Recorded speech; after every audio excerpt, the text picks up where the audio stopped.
Hello and welcome back to my Mississauga Chrysler. Today we're talking about 3 reasons why your car won't start. Have you ever gone to get into your vehicle and found that it won't start?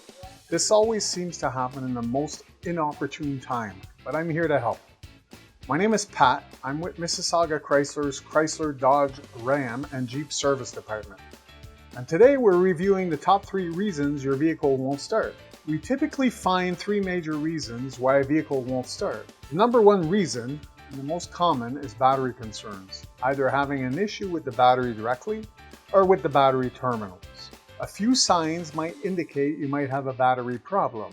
No response from the car when turning the key in the ignition. You will hear a short series of clicking, and if you hear a series of fast clicking, you verify that the battery is in fact bad, and then have it replaced but still have the issue starting, then the very next thing you're going to want to check is the connection in the battery.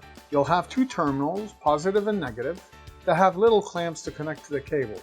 Sometimes you can have corrosion or even a loose connection.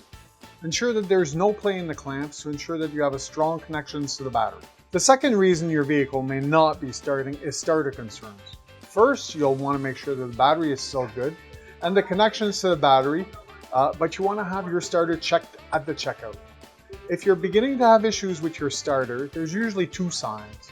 The first sign is no response from the vehicle, just like with the battery. The second sign is you'll hear one single click when turning the key in the ignition. The third most common reason vehicles may not start, heat-related issue. The new cars have a lot of technology in the keys, either a key fob or a push to start, or just a standard key with an immobilizer unit.